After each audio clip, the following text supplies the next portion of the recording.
Hello, I'm Lydia Talbot. Welcome to Sanctuary.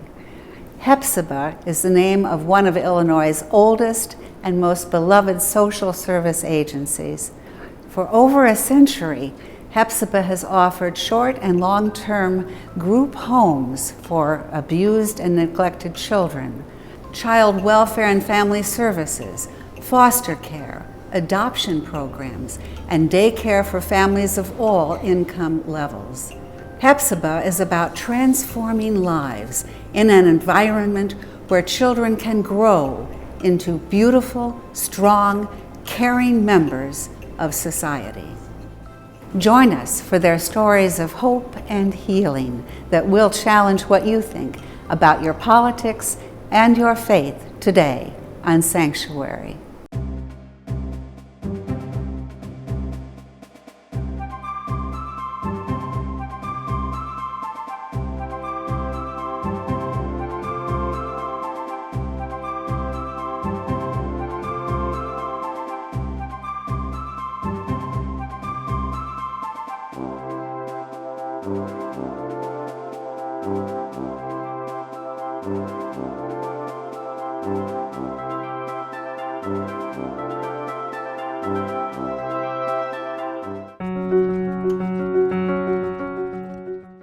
Hephzibah Children's Association has meant many things to many people, but for some of the children that we serve, Hephzibah simply means home.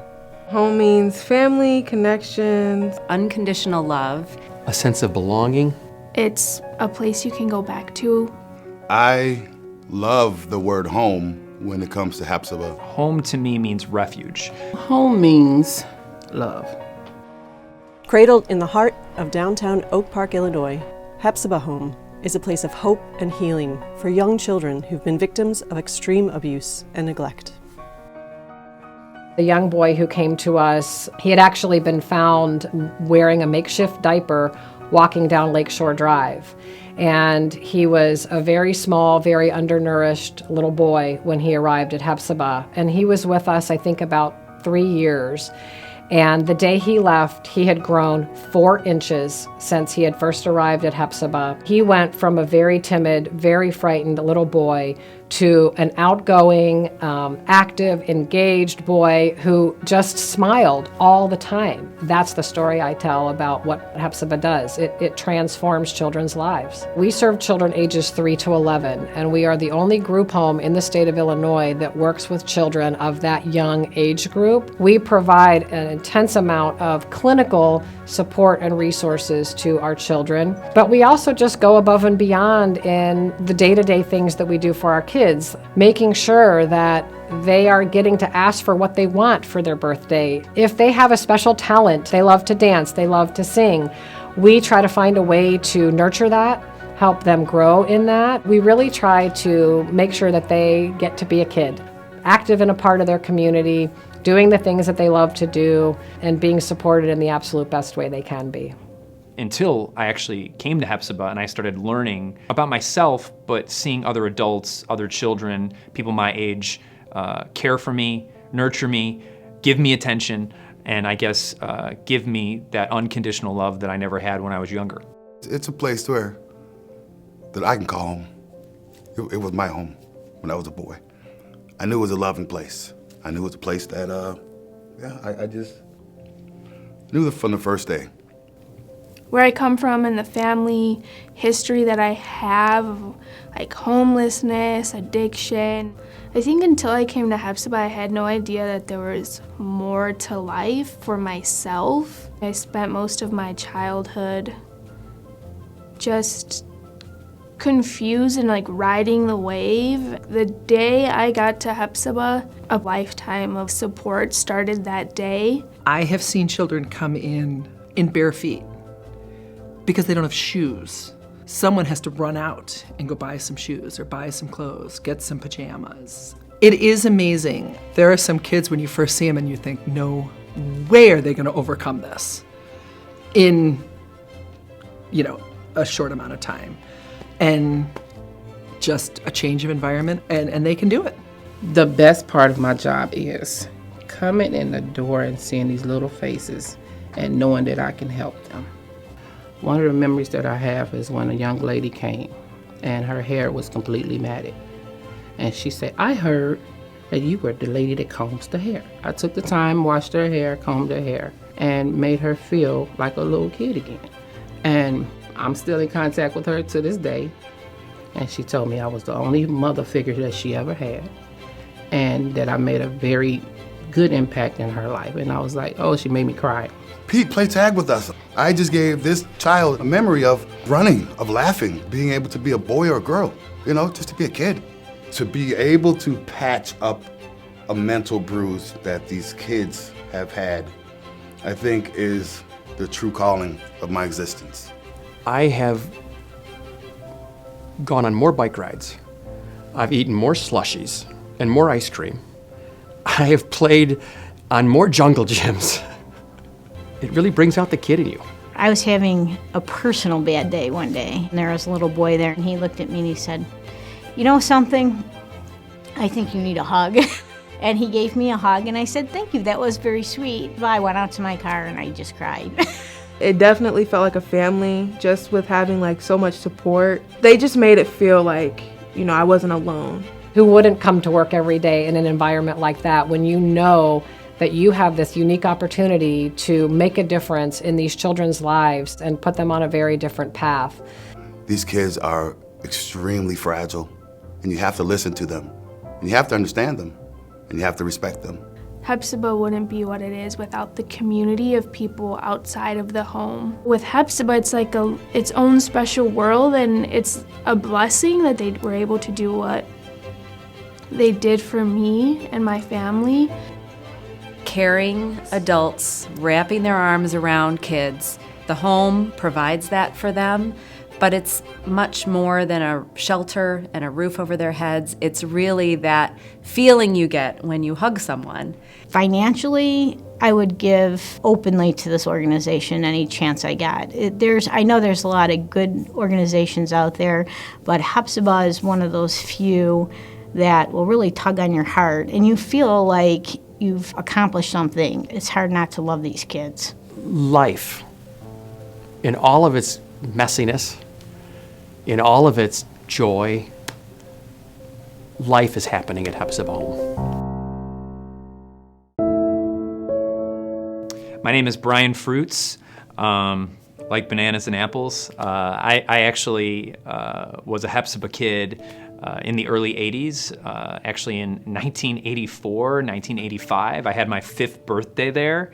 Until I came to Hephzibah, I had no idea that there were people my age, like me, that look like me, that had the same problems that I had growing up. You know, when I was younger, and I think like a lot of kids at Hephzibah in the systems, the foster care systems in general, I think they grow up seeing, I guess, a little dysfunction in the home, possibly, abuse, anger, turmoil, and they think that's normal, and that's their normalcy. And for me, I coming to Hephzibah, I couldn't believe there were other kids who were going through a lot of the same things I was going through, emotionally, physically, missing their parents, wanting to go back to their families, wanting a family in general, because as you know, like some of these kids, they'll never go back to their biological parents because either they're not living anymore or maybe it's not safe. I would tell little Brian many, many years ago, I would go back and say to him that it's going to be okay.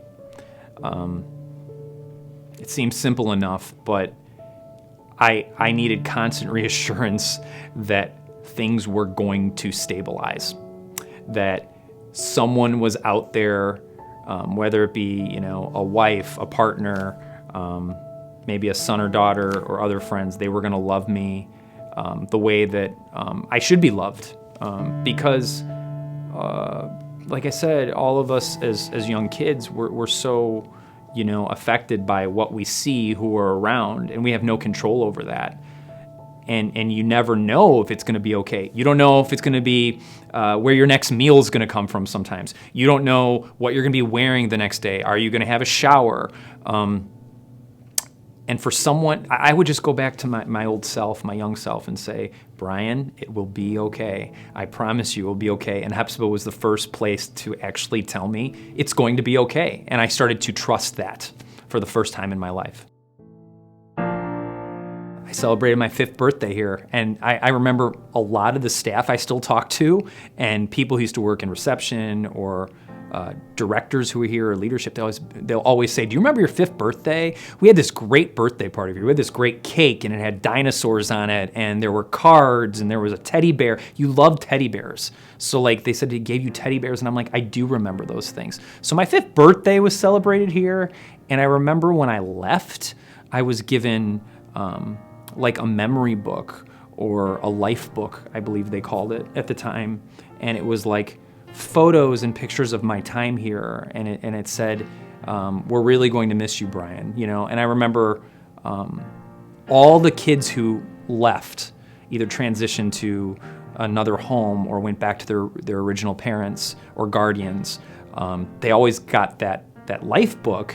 And I remember going, wow, I hope one day I can get a life book, because that will have meant that I left here and I feel like I'm going to a better place, you know. And not that Hephzibah wasn't, but it was like ultimately we all want to go back with our family or someone who will be with us permanently. And I remember getting that life book, and I remember it was so cool. Sad, but so cool. But that to me was like a milestone. I'm a college professor. I've been teaching college. I started off as a high school teacher. I teach theater. I run a not-for-profit theater company in the city of Chicago, Saltbox Theater Collective. We've won a couple Jeff Awards, and for me, like, I've always wanted to be a lifelong educator. Actually, when I was at Hephzibah, I was so inspired by my social worker. I remember all the time I was like, I want to be a social worker for the longest time. And I'm not surprised I'm still in service. Like I'm still, you know, in these service-like professions. I actually at one point was like, I don't want to be a teacher anymore. And it's always followed me, because I've realized like I'm just better at helping other people. I don't know if it's empathy. I don't know if it's the fact that, you know, I can actually, like, I really genuinely want to help people get better, and it's not about the recognition. So yeah, I guess I'm a lifelong educator and artist, so that's my job. When I was here at Hephzibah in the early mid 80s, I think one of my favorite memories or times and the happiest moments was just like going on field trips. We would go to like the Lake Street movie theater. And I had never seen a movie before, you know, in a space like that, right? And the Lake Street movie theater is like historically beautiful, right? And I remember being in awe about it. And I was like, wow, this is like, to me, it was like the Academy Awards, right? This was amazing. And then sometimes we'd go to like, I remember like the ice skating rink, or we'd go bowling. There was one time we went to the circus, and we would sometimes be allowed to go to stores and spend our allowance money back then. You know, you could earn up to, I think, like $7 a week, $1 a day for not just doing chores, but also for like just being a good citizen of the center, you know, and being nice to other people and being polite. And I remember like those things did instill work ethic and like, I guess character, because I remember I'd be really like mad at myself for not earning like the dollar one day, because I was maybe disrespectful to a staff member, or maybe I talked back to another kid. But I always apologized. I always wanted to do better to just for myself, but for other people, and for them to know that like I'm a good person. So all the field trips, the allowances. I know there were also times where like obviously we're surrounded by staff members and all the other, everyone from reception to the social workers who would come in and out, and you see all these high-functioning adults, right? And they're cool. You look up to them. And I remember being here with my sister at the time, and it was definitely the first time where you start to trust adults. So that was one of my first, I think, influential memories, was like adults had their office doors open, or they would come up to you and say hello, and they'd smile, or, you know, they'd have you like work next to their desk and they wouldn't be angry at you. And that to me was highly like comforting, because that wasn't going on when I was younger. I mean, those were things that I wasn't used to. Adults weren't necessarily kind to me because maybe they had other things on their mind or other problems. And I didn't understand it then, but I definitely know this now, that Hephzibah was a place where I learned to trust other people, in particular adults who had unfortunately let me down for so many, many years.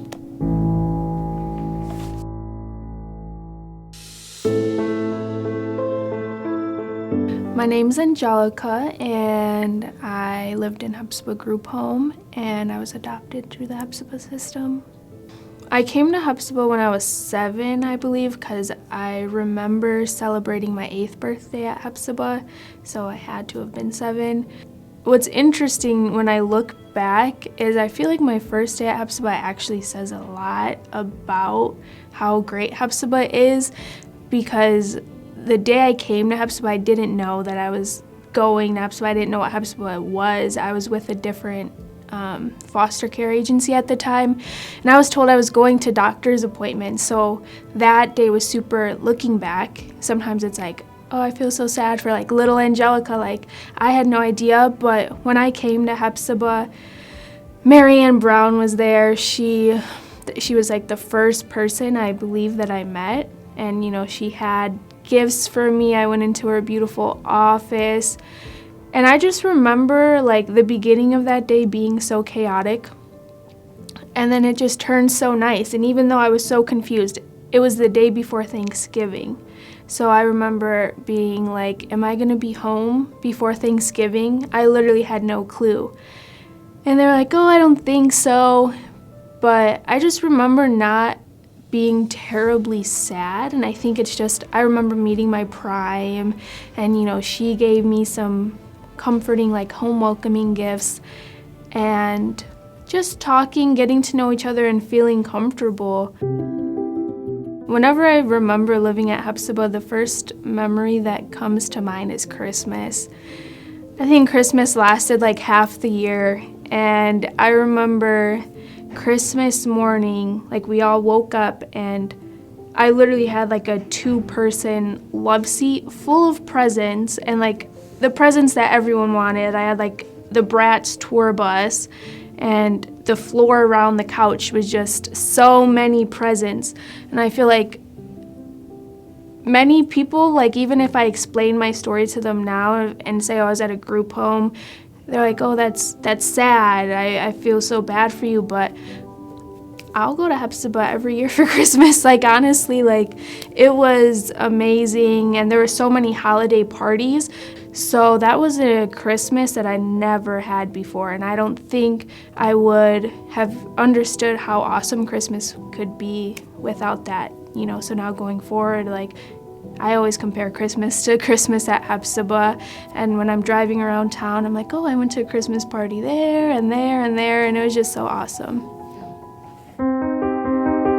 I remember I had a big brother, and his name was Jared, and I remember one day he was like, the world needs 100 more Angelicas, and I was like, does it? Okay, it does. And like, for some reason I believed it, and I always will remember him saying that. And now, like, that comment meant so much to me that I tell it to other people where I see fit. So I think at Hephzibah it started giving me a perception of like more, like being able to do more, and like it was, before it was just like, I don't know, kind of existing, bouncing around, and then coming to Hephzibah, just all the people pouring into me and like loving me. I genuinely like know that they loved me.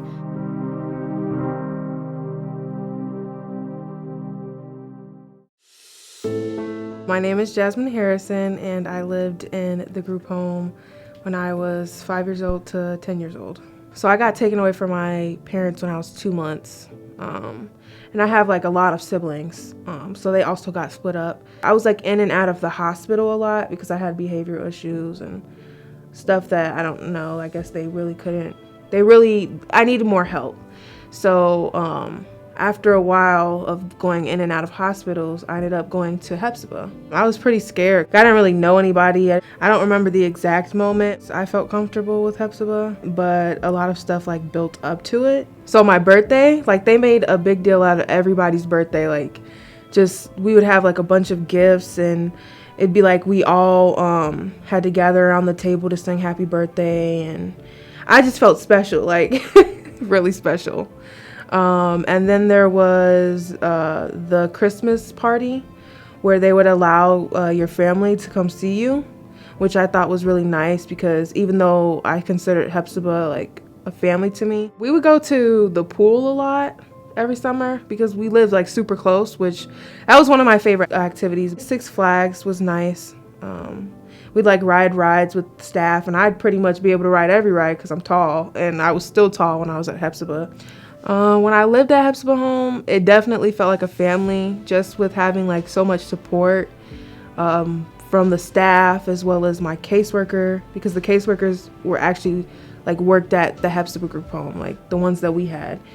They just made it feel like, you know, I wasn't alone, and that I could actually turn to somebody and talk to somebody if I needed to. Hephzibah has been a part of my life since I was like 5 years old. So it's nice to know that I can still come here or still call, and they'll be, you know, supportive and with anything that I need.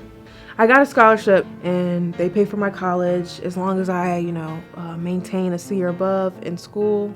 Like for my future, like I definitely want to go, you know, into art and hopefully become an artist and do interior design and stuff like that. And I eventually do want to write a book about my life. But yeah, I definitely think they played a big part in my life and how I definitely came out to the person I am today. My name is Peter Murphy. I've been working at Hephzibah for 25 years.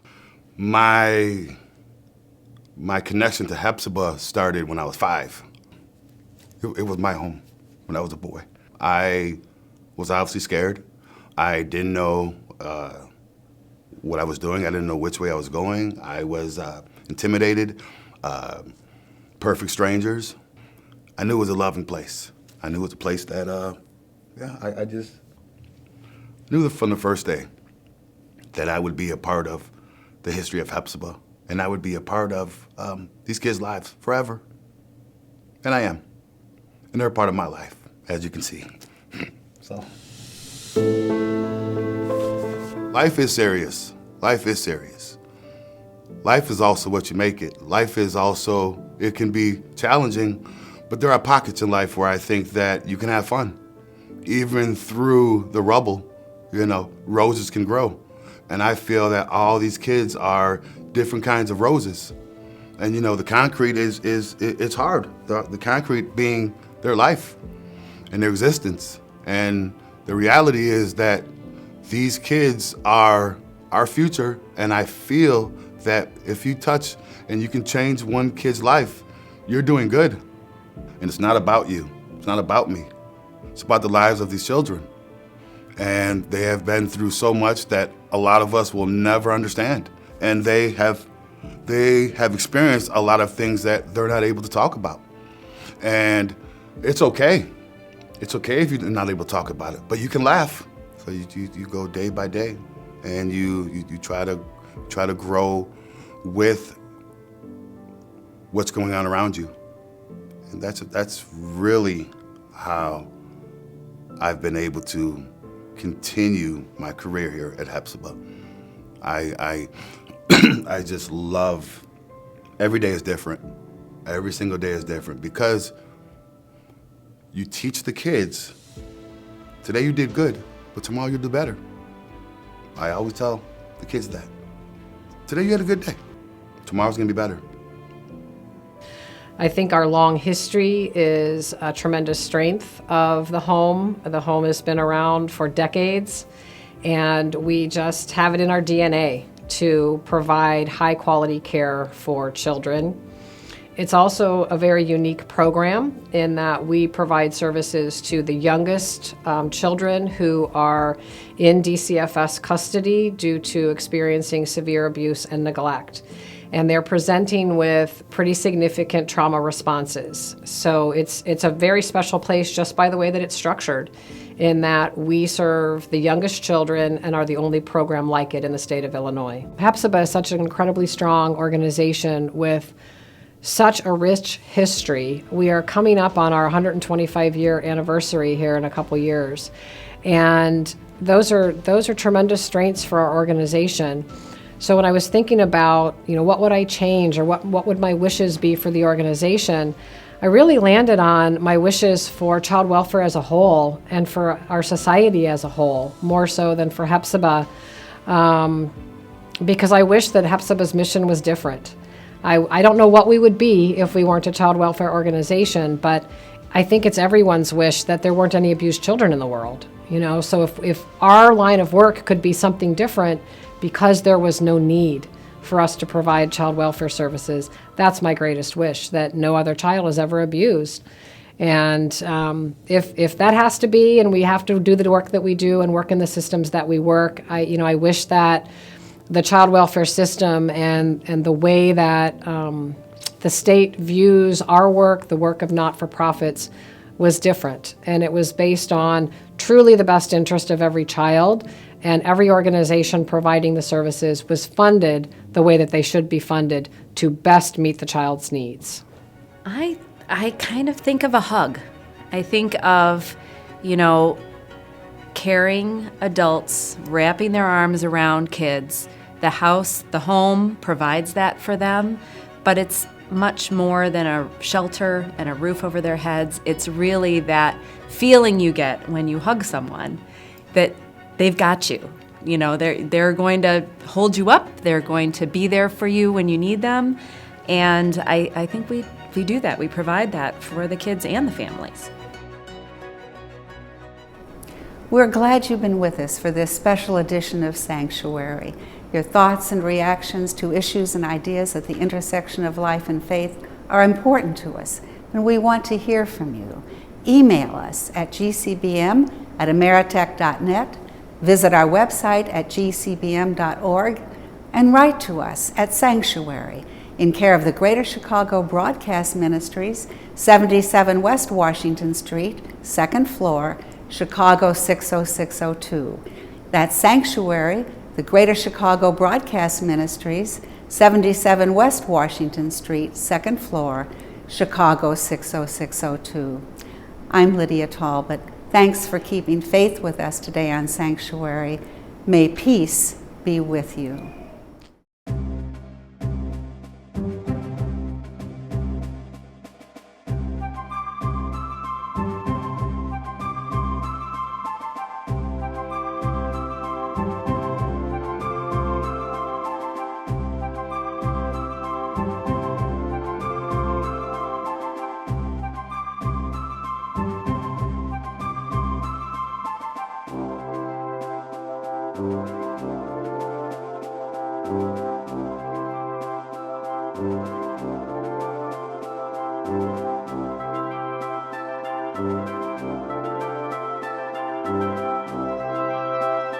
Thank you.